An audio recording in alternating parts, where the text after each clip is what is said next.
ഇപ്പോൾ ലഭിക്കുന്ന റിപ്പോർട്ട് ചൈനയുടെ വിദേശകാര്യമന്ത്രി വാങ് യി അദ്ദേഹം നമ്മുടെ സുരക്ഷാ ഉപദേഷ്ടാവായിട്ടുള്ള അജിത് ഡോവലിനെ കാണാൻ അടുത്ത ആഴ്ച ഇങ്ങോട്ടേക്ക് എത്തുന്നു എന്നുള്ളതാണ് പ്രധാനമായും ഉണ്ടാകുന്ന അഭ്യൂഹം. നമ്മുടെ അതിർത്തി തർക്കങ്ങളെക്കുറിച്ച് സംസാരിക്കാനാണെന്ന് തന്നെയാണ്. കാരണം പ്രധാനമന്ത്രി നരേന്ദ്രമോദി ചൈനയിലേക്ക് പോകുന്നതിന് മുമ്പ് ഈ കാര്യങ്ങളെല്ലാം തന്നെ കൃത്യമായിട്ടുള്ള സമവായം വേണമെന്ന് ഇന്ത്യ ചൈനയെ അറിയിച്ചു കഴിഞ്ഞു. ചൈനയുമായി നമ്മൾ കൈകോർക്കുമ്പോൾ പല ആൾക്കാരും പറഞ്ഞു ചൈന ചതിക്കുമെന്ന്. പക്ഷേ ഇന്ത്യ ബ്ലണ്ടായിട്ട് ചൈനയുമായി കൈകോർക്കുകയല്ല.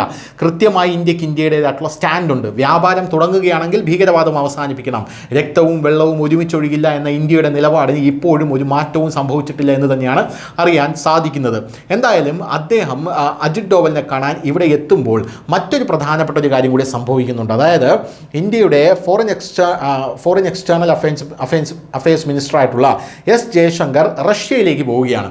അതായത് ആദ്യം റഷ്യയിലേക്ക് പോയത് നമ്മുടെ അജിത് ഡോവലായിരുന്നു. അദ്ദേഹം റഷ്യൻ പ്രസിഡന്റ് പുടിനെ കണ്ടു. അപ്പോൾ ജയശങ്കർ ചൈനയിലേക്ക് പോയി. ഇപ്പോഴിതാ ചൈനീസ് പ്രതിനിധി ഡോവലിനെ കാണാൻ ഇന്ത്യയിലേക്ക് വരുമ്പോൾ ജയശങ്കർ റഷ്യയിലേക്ക് പോവുകയാണ്.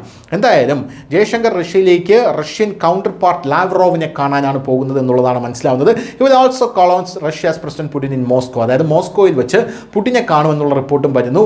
എന്തായാലും അജിത് ഡോവൽ ക്രെംലിനിൽ വെച്ച് ഇവർ ഒരു കൂടിക്കാഴ്ച നടന്നതിന് ശേഷം ഇപ്പോൾ ജയശങ്കറും അങ്ങോട്ടേക്ക് പോകുമ്പോൾ പുതിയൊരു ലോകക്രമം നരേന്ദ്രമോദിയുടെ ചൈനീസ് സന്ദർശനത്തിന് മുമ്പ് ഉണ്ടായി വരികയാണെന്നുള്ള ശക്തമായിട്ടുള്ള സൂചനകളാണ് ഇപ്പോൾ പല ഭാഗത്തു നിന്നും ലഭിക്കുന്നത്. News desk news Malayalam.